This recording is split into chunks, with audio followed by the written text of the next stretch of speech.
Welcome to रफ्तार classes आइए। आज आप लोग का क्लास 10th का सेकंड चैप्टर स्टार्ट होगा, केमिस्ट्री का अम्लभास मिलावन। फर्स्ट चैप्टर हो गया रासायनिक अभिक्रिया में समीकरण, उसमें 14 क्वेश्चन बताया गया। पूरा क्वेश्चन पूरा कंठस्थ याद कर लीजिए, वो एग्जाम के लिए भी से बहुत भी आई है, मानिए तो स्टार पॉइंट है उन लोग के लिए। जो जो क्वेश्चन पूछा जाता है या पूछेगा वही क्वेश्चन उसमें बताया गया। इसमें भी वही है, लेकिन इसमें थोड़ा और डीपली में पढ़ना। इसको पढ़ने जिससे जैसे इस चैप्टर से बहुत ज़्यादा ऑब्जेक्टिव पूछा जाता है, इसलिए बता रहे हैं। इसको पूरा पढ़िएगा, ध्यान से सुनिएगा। आज आप लोग को जैसे चैप्टर वाइज बता रहे हैं उसी तरीक़ा से एक दिन में शॉर्ट रिवीजन होगा डिजिटल बोर्ड पे, इसलिए वीडियो को देखिए और चैनल को सब्सक्राइब कीजिए। आप चैनल पे नए हैं तो सब्सक्राइब कीजिए, अगर पुराने हैं, अगर देख चुके हैं पहले तो वीडियो को शेयर कीजिए, अच्छा लगे तो शेयर कीजिए। बोल रहा अम्लभस्म लवण, चैप्टर का नाम क्या है? अम्लभस्म लवण। सुनिएगा ध्यान से, एकदम आराम से लिखा गया। वे पदार्थ जो स्वाद में खट्टे होते हैं, बोला वे पदार्थ जो स्वाद में खट्टे होते हैं उसे अम्ल कहते हैं। बोलिए, वे पदार्थ जो स्वाद में खट्टे होते हैं उसे अम्ल कहते हैं। अम्ल जैसे HCl का मतलब हाइड्रोक्लोरिक अम्ल, H2SO4 मतलब सल्फ्यूरिक अम्ल, HNO3 मतलब नाइट्रिक अम्ल। अम्ल का एग्जाम्पल आप सुनिए, बोल रहा है ना अम्ल का पीएच मान 7 से कम होता है। देखिए ध्यान से, अम्ल का पीएच मान 7 से कम होता है। फिर नीचे लिखा है अम्ल नीले लिटमस पत्र को लाल कर देता है। अम्ल नीले लिटमस पत्र को लाल कर देता है। बोलिए, अम्ल नीले लिटमस पत्र को लाल कर देता है। फिर से, वे पदार्थ जो स्वाद में खट्टा होते हैं उसे अम्ल कहते हैं। अम्ल का पीएच मान 7 से कम होता है। अम्ल नीले लिटमस पत्र को लाल कर देता है। एक और स्टार पॉइंट लिखाए हैं, देखिए, वे पदार्थ जो जल में घुलकर हाइड्रोजन आयन देता है। फिर से, वे पदार्थ जो जल में घुलकर हाइड्रोजन आयन देता है उसे क्या कहते हैं? अम्ल। देखिए, पहले की अवधारणा के अनुसार, प्रारंभिक अवधारणा के अनुसार पहले लोग टेस्ट करके पता करते थे कौन पदार्थ अम्ल है, कौन पदार्थ भस्म है, कौन पदार्थ क्षार है, मतलब लवण है। तो देखिए, जैसे टेस्ट किया था, अगर खट्टा लगता था तो उसको बोल दिया अम्ल, खट्टा लगा था अम्ल। अगर कड़वा या तीखा लगा तो उसको बोल दिया भस्म, और नमकीन लगा था लवण। लेकिन कभी कभी कुछ ऐसा विषैला पदार्थ होता था जिसको टेस्ट करते समय बहुत लोगों का जान चला गया। उस समय एक आता है वैज्ञानिक अर्हेनियम। क्या आता है? अर्हेनियम। तो बोलता अर्हेनियम के अनुसार अम्ल की परिभाषा दीजिए। फिर से क्वेश्चन है, अर्हेनियम के अनुसार अम्ल की परिभाषा दीजिए। तो वहां लिखेंगे, वे पदार्थ जो जल में घुलकर हाइड्रोजन आयन देता है उसे अम्ल कहते हैं। फिर से, वे पदार्थ जो जल में घुलकर हाइड्रोजन आयन देता है उसे अम्ल कहते हैं। किसके अनुसार? अर्हेनियम के अनुसार। किसके अनुसार? अर्हेनियम। क्वेश्चन पूछता है, याद कीजिए, अर्हेनियम के अनुसार अम्ल किसे कहते हैं? तो वे पदार्थ जो जल में घुलकर हाइड्रोजन आयन देता है उसे अम्ल कहते हैं। आगे सुनिए, लिखा है अम्ल धातु से अभिक्रिया कर हाइड्रोजन गैस मुक्त करती है। फिर से, अम्ल धातु से अभिक्रिया कर हाइड्रोजन गैस मुक्त करती है। फिर से बोलिए, अम्ल धातु से अभिक्रिया कर हाइड्रोजन गैस मुक्त करती है। अगला क्वेश्चन है, अम्ल धातु के कार्बोनेट से, फिर से सुनिए, अम्ल धातु के कार्बोनेट से अभिक्रिया कर CO2 गैस मुक्त करती है। फिर से बताइए, अम्ल धातु से अभिक्रिया कर हाइड्रोजन गैस मुक्त करती है। फिर अम्ल धातु के कार्बोनेट से अभिक्रिया कर CO2 गैस मुक्त करती है। फिर बताएं, अम्ल 4 प्रकार का होता है। अम्ल कितना? 4 प्रकार। अम्ल कितना? 4 प्रकार। 4 प्रकार का होता है। पहला प्रबलम, दूसरा दुर्बलम, तीसरा तनुअम, चौथा सांद्रम।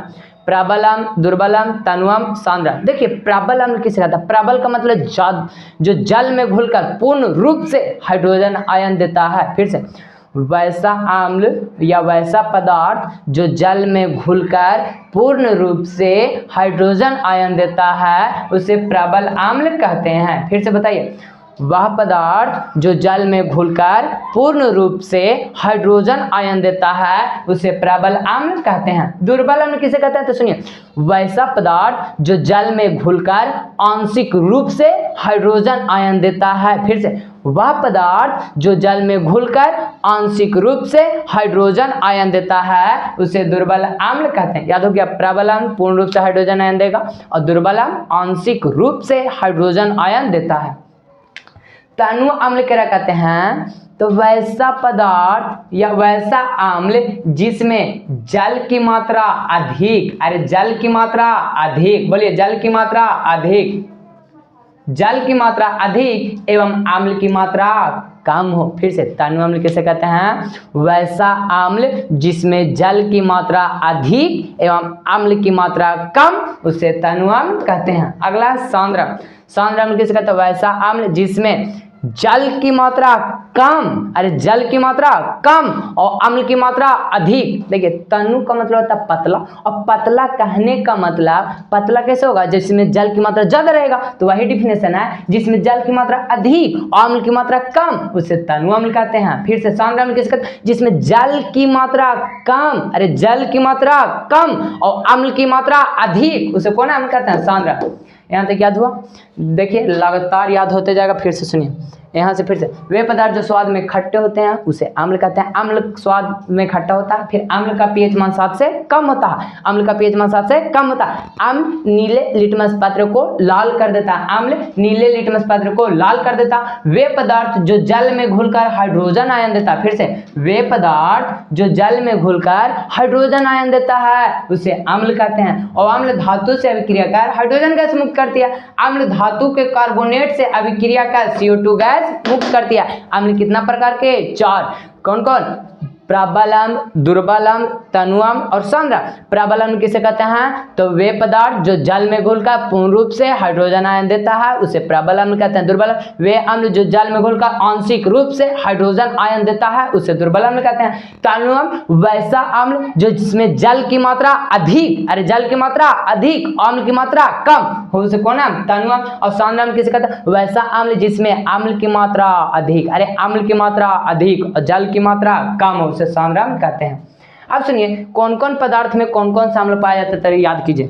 पहला है नींबू या नारंगी में। नींबू या नारंगी, बोलिए। नींबू एवं नारंगी में कौन सा अम्ल? सिट्रिक अम्ल। बोलिए फिर से, नींबू या नारंगी में कौन सा अम्ल? सिट्रिक अम्ल। सेब में मैलिक अम्ल। सेब में मैलिक अम्ल। फिर से, नींबू एवं नारंगी में सिट्रिक अम्ल, सेब में मैलिक अम्ल, अंगूर में या इमली में टार्ट्रिक अम्ल। अंगूर या इमली में टार्ट्रिक अम्ल। सिरका में एसिटिक अम्ल। सिरका में एसिटिक अम्ल। खट्टा दूध में लैक्टिक अम्ल। खट्टा दूध में लैक्टिक अम्ल। टमाटर और अमरूद में ऑक्जेलिक अम्ल। टमाटर और अमरूद में ऑक्जेलिक अम्ल। टमाटर और अमरूद में ऑक्जेलिक अम्ल। चाय में टैनिक अम्ल। चाय में टैनिक अम्ल। विटामिन सी में एस्कॉर्बिक अम्ल। विटामिन सी में एस्कॉर्बिक अम्ल। अमाशय रस में हाइड्रोक्लोरिक अम्ल। अमाशय रस में हाइड्रोक्लोरिक अम्ल। चींटी के डंक या बिच्छू के डंक में फॉर्मिक अम्ल। चींटी के डंक या बिच्छू के डंक में फॉर्मिक अम्ल। याद हो गया? फिर से बताइए, नींबू या नारंगी के रस में सिट्रिक अम्ल। नींबू या नारंगी के रस में सिट्रिक अम्ल। सेब में मैलिक अम्ल। अंगूर या इमली में टार्ट्रिक अम्ल। सिरका में एसिटिक अम्ल। दूध खट्टा दूध में लैक्टिक अम्ल। और टमाटर या अमरूद में ऑक्जेलिक अम्ल। और चाय में टैनिक अम्ल। अरे चाय में टैनिक अम्ल। विटामिन सी में एस्कॉर्बिक अम्ल। विटामिन सी में एस्कॉर्बिक अम्ल। अमाशय रस में हाइड्रोक्लोरिक अम्ल। अमाशय रस में हाइड्रोक्लोरिक अम्ल। चींटी के डंक या बिच्छू के डंक में फॉर्मिक अम्ल। अब अम्ल हो गया। अब सुनिएगा भस्म। भस्म सुनिए, भस्म वह पदार्थ है, भस्म वह पदार्थ है जो जल में घुलकर हाइड्रोक्साइड आयन देता है। हाइड्रोक्साइड मतलब OH- आयन देता है। फिर से सुनिए, भस्म वह पदार्थ है जो जल में घुलकर हाइड्रोक्साइड आयन देता है उसे कौन पदार्थ कहते हैं? उसे भस्म कहते हैं। क्या बोलते हैं आप? भस्म। जो जल में घुलकर हाइड्रोजन आयन देता है उसे अम्ल। जल में घुलकर हाइड्रोजन आयन देता है उसे अम्ल। जल में घुलकर हाइड्रोजन आयन देता है उसे अम्ल। और जो जल में घुलकर हाइड्रोक्साइड आयन देता है उसे भस्म। अब सुनिए, जल में विलय भस्म को क्षार कहते हैं। जल में विलय भस्म को क्षार कहते हैं। फिर से, जल में विलय भस्म को क्षार कहते हैं। और भस्म का पीएच मान 7 से अधिक और अम्ल का पीएच मान 7 से कम। भस्म का पीएच मान 7 से अधिक, अम्ल का पीएच मान 7 से कम। भस्म लाल लिटमस पत्र को नीला कर देता। भस्म लाल लिटमस पत्र को नीला कर देता है, लेकिन अम्ल नीले लिटमस पत्र को लाल कर देता है। और क्षार को छूने में साबुन जैसा चिकना होता है। क्षार को छूने में साबुन जैसा चिकना होता है। क्षार अम्ल से अभिक्रिया कर लवण तथा जल बनाता है। लवण तथा जल बनाता। यही अभिक्रिया को उदासीनीकरण अभिक्रिया कहते हैं। कौन सा करण? उदासीनीकरण अभिक्रिया कहते हैं।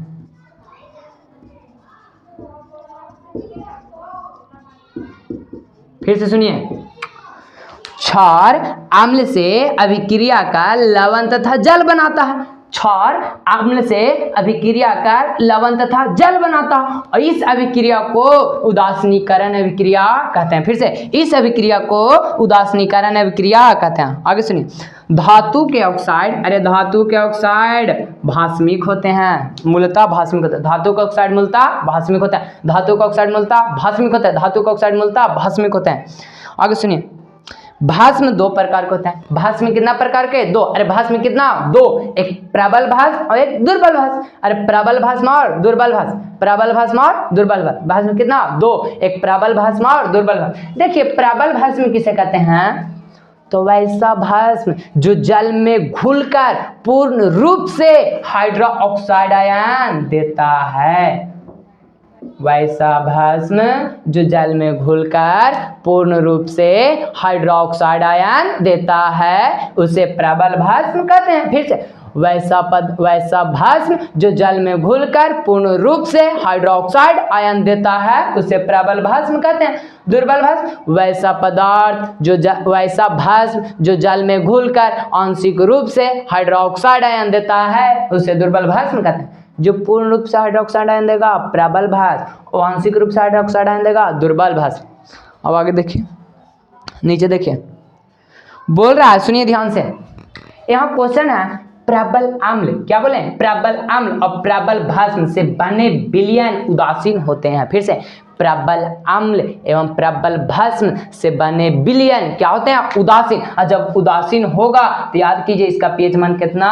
7। अरे पीएच मान कितना? 7। फिर से सुनिए, प्रबल अम्ल प्रबल भस्म से बने विलयन उदासीन होते हैं जिसका पीएच मान कितना? 7। अगला, प्रबल अम्ल एवं दुर्बल भस्म, अरे प्रबल अम्ल एवं दुर्बल भस्म से बने विलयन क्या होते हैं? अम्लीय। जब अम्लीय होगा तो पीएच मान 7 से कम, पीएच मान 7 से कम, पीएच मान 7 से कम, अम्लीय का पीएच मान 7 से कम।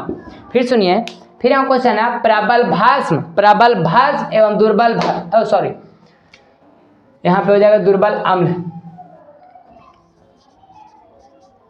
फिर से सुनिए, प्रबल भस्म एवं दुर्बल अम्ल, प्रबल भस्म एवं दुर्बल अम्ल से बने विलयन भास्मिक होते हैं। और भास्मिक का मतलब 7 से, पीएच मान 7 से अधिक, 7 से अधिक। याद हो गया? अब आगे देखिएगा। देखिए अम्ल भस्म हो गया था, अब लवण सुनिए। पहले अम्ल याद कीजिए, अम्ल स्वाद में खट्टा था और भस्म स्वाद में कड़वा या तीखा था। अम्ल का पीएच मान 7 से कम था, भस्म का पीएच मान 7 से अधिक था। अम्ल नीले लिटमस पत्र को लाल कर देता था, भस्म लाल लिटमस पत्र को नीला कर देता था। अम्ल जल में घुलकर हाइड्रोजन आयन देता था और भस्म जल में घुलकर हाइड्रोक्साइड आयन देता था। अब सुनिए लवण किसे कहते हैं? तो सुनिए, अम्ल एवं भस्म के अभिक्रिया के फलस्वरूप, क्या बोले? अम्ल एवं भस्म के अभिक्रिया के फलस्वरूप जिस पदार्थ का निर्माण होता है उसे लवण कहते हैं। अम्ल एवं भस्म के अभिक्रिया के फलस्वरूप जिस पदार्थ का निर्माण होता है उसे लवण कहते हैं। फिर से, अम्ल एवं भस्म के अभिक्रिया के फलस्वरूप जिस पदार्थ का निर्माण होता है उसे लवण कहते हैं। और लवण जब बनेगा तो उसके साथ साथ क्या बनेगा? जल। देखिए एग्जाम्पल, अम्ल प्लस भस्म बराबर लवण प्लस जल। तो सुनिए, HCl का मतलब हाइड्रोक्लोरिक अम्ल, HCl का मतलब हाइड्रोक्लोरिक अम्ल, NaOH मतलब सोडियम हाइड्रोक्साइड। ये है अम्ल, ये है भस्म। फिर से, ये है अम्ल, ये है भस्म, अभिक्रिया करा तो बना NaCl। NaCl मतलब नमक, और नमक इसको बोलते हैं साधारण नमक या सोडियम क्लोराइड। नमक बना, इसके साथ क्या बना? जल। क्या बना? जल। अब देखिए, H2SO4 सल्फ्यूरिक अम्ल, NaOH मतलब सोडियम हाइड्रोक्साइड, अम्ल भस्म से अभिक्रिया कर क्या बनाएगा? लवण तथा जल, लवण तथा जल। इसको बोलते हैं sodium hydrogen sulphate, sodium hydrogen sulphate. अब सुनिए, लवण 3 प्रकार के होते हैं। लवण कितना प्रकार के? 3 प्रकार के। पहला सामान्य लवण, दूसरा अम्लीय लवण, तीसरा भास्मिक लवण। पहला सामान्य लवण, दूसरा अम्लीय लवण, तीसरा भास्मिक लवण। देखिए सामान्य लवण किसे कहते हैं? तो सुनिए, प्रबल अम्ल एवं प्रबल भस्म, प्रबल अम्ल एवं प्रबल भस्म से बने लवण को सामान्य लवण कहते हैं। फिर से, प्रबल अम्ल एवं प्रबल भस्म से बने लवण को सामान्य लवण कहते हैं। और सामान्य लवण क्या होता है? उदासीन। अरे सामान्य लवण क्या होता है? उदासीन। और जब उदासीन होगा तब पीएच मान कितना? 7। तो बताइए सामान्य लवण का पीएच मान 7।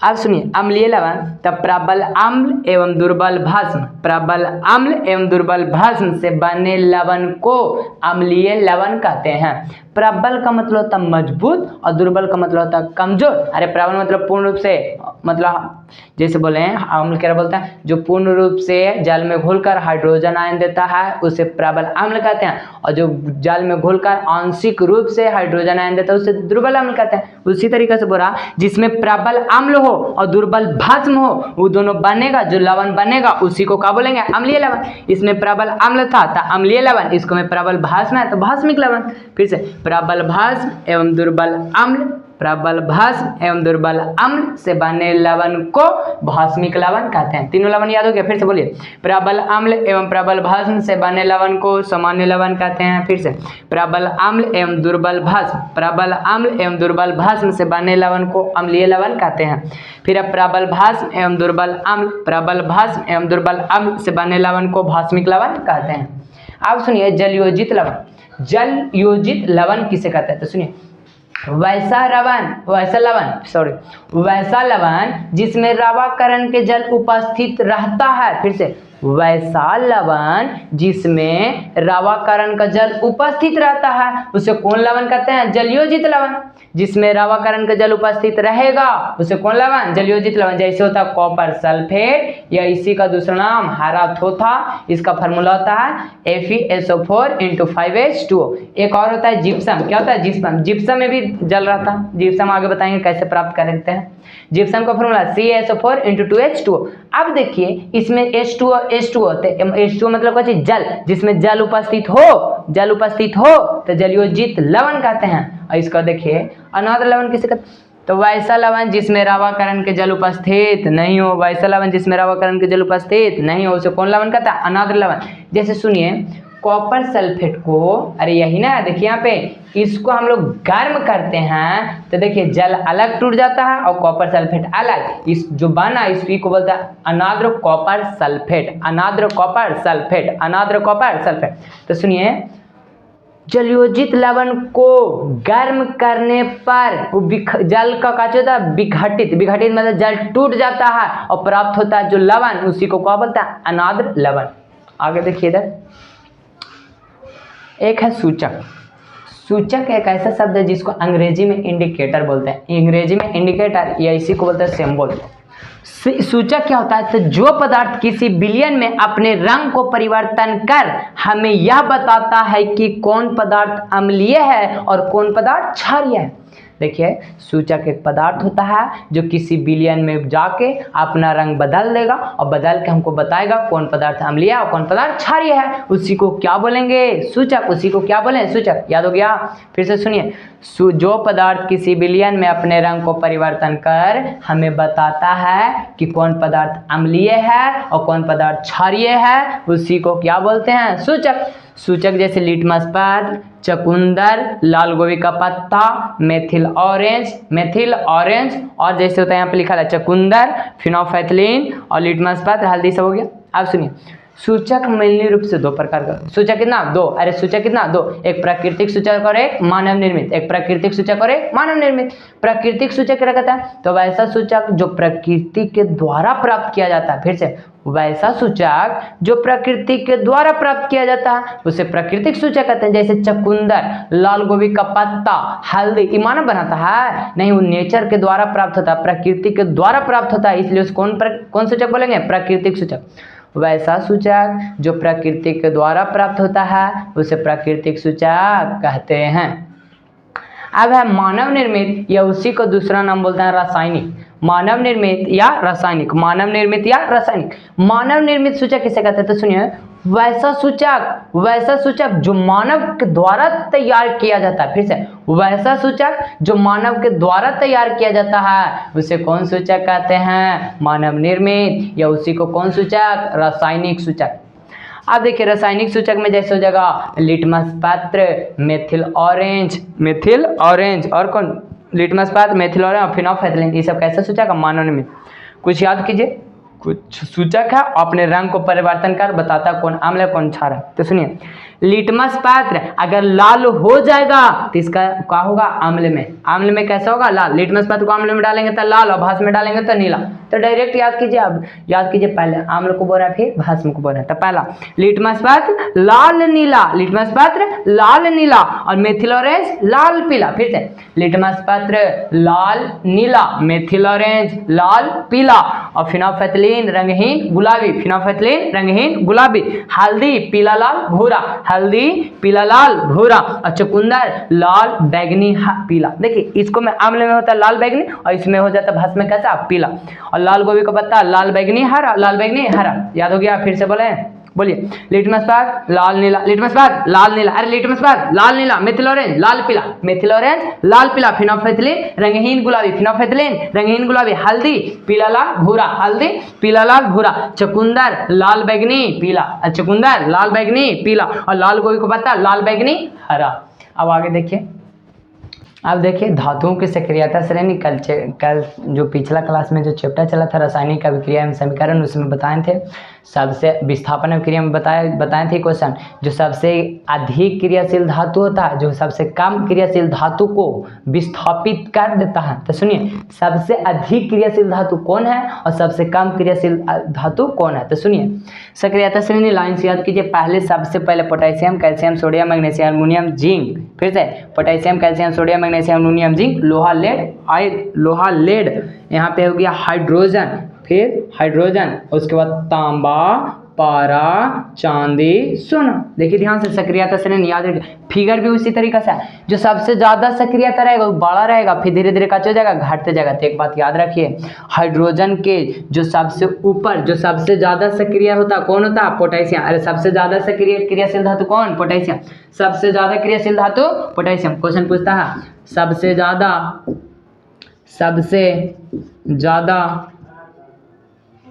क्रियाशील धातु कौन,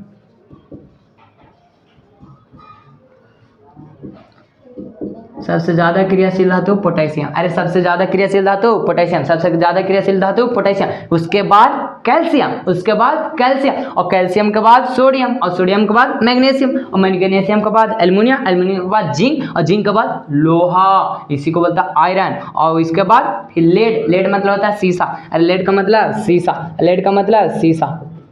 अब सुनिए, तो क्वेश्चन ये पूछता है सबसे ज्यादा क्रियाशील धातु कौन, पोटेशियम, और सबसे कम क्रियाशील धातु, सबसे कम क्रियाशील धातु कौन होता है। तो याद ना रखिएगा, नीचे सोना है तो सोना ना बोलिएगा। सबसे कम क्रियाशील धातु कौन है, लेड। फिर से सुनिए, सबसे कम क्रियाशील धातु लेड। बता रहे हैं कि आप बोले कि आप ऊपर सबसे ज्यादा और नीचे सबसे कम, तो इसे काहे बोल दिए कि सोना के नहीं लिखे और लेड को लिख दिए। तो सुनिए, ये धातु बता रहा है जो सबसे कम क्रियाशील धातु होता है लेड है, लेकिन ये जो चार गो है ना, ये नाक के बराबर क्रियाशील करता है, समझे। फिर से सुनिए, ये नाक के बराबर क्रियाशील करता है, मतलब जल्दी किसी के साथ जुड़ता नहीं है। रियर केस में कभी सोना जुड़ता है किसी के साथ, कभी चांदी, लेकिन सबसे ज्यादा जो अब क्रियाशील करता है यही सब। तो बताइए सबसे अधिक क्रियाशील धातु पोटेशियम, फिर कैल्शियम, फिर मैग्नीशियम, सोडियम। पहले पोटेशियम, फिर कैल्शियम, फिर सोडियम, फिर मैग्नीशियम, एल्युमिनियम, जिंक, लोहा, फिर उसके बाद लेड। सबसे कम लेड और सबसे अधिक पोटेशियम। फिर से सबसे कम लेड और सबसे अधिक पोटेशियम, सबसे कम लेड और सबसे अधिक पोटेशियम। और ये जो चारों ऐसा है, ये चारों धातु ऐसा है जो ना के बराबर क्रियाशील होता है, ना के बराबर। फिर से सुनिए, ये चारों ना के बराबर अभिक्रिया करता है, जल्दी किसी के साथ अभिक्रिया नहीं करता। फिगर फिर ध्यान से सुनिए, अगर नीचे पतला है तो घटते गया मतलब काम करता बहुत कम, और ऊपर चौड़ा तो मतलब बहुत अधिक। तो सबसे अधिक क्रियाशील धातु कौन, पोटेशियम, और सबसे कम क्रियाशील धातु कौन, लेड, और नाक के बराबर कौन कौन। तो नाक के बराबर में पहले आएगा, सबसे पहले आएगा सोना। सोना तो नाक के बराबर, इसलिए आभूषण बनाने में कांची का उपयोग करते हैं, सोना। और जो हम लोग आभूषण बनाते हैं सोना, शुद्ध सोना। क्वेश्चन पूछता है शुद्ध सोना, क्या बोले, शुद्ध सोना 24 कैरेट, शुद्ध सोना 24 कैरेट। तो बताइए हम लोग जो गहना बनाते हैं, जैसे ना होता है अब आजकल को फैशन, लड़का कनवाली निकाल लेता है सोना, इस का। तो जो सोना होता है जो आभूषण बनाते हैं वो कितना कैरेट का होता है, बताइए जल्दी कमेंट कीजिए। शुद्ध सोना कितना कैरेट, 22 कैरेट, सॉरी शुद्ध सोना होता है 24 कैरेट, और आभूषण बनाने में 22 कैरेट, याद हो गया। शुद्ध सोना 24 कैरेट, अब आभूषण जो गहने से बनाते हैं उसमें 22 कैरेट। इसमें 2% मतलब 2 कैरेट और पदार्थ को मिक्स करके बनाया जाता है। इस चैप्टर इसके बारे में पढ़ेंगे 3rd चैप्टर में पूरा विस्तार से। और 2nd चैप्टर यहाँ तक हुआ, आगे देखिएगा अगला वीडियो में।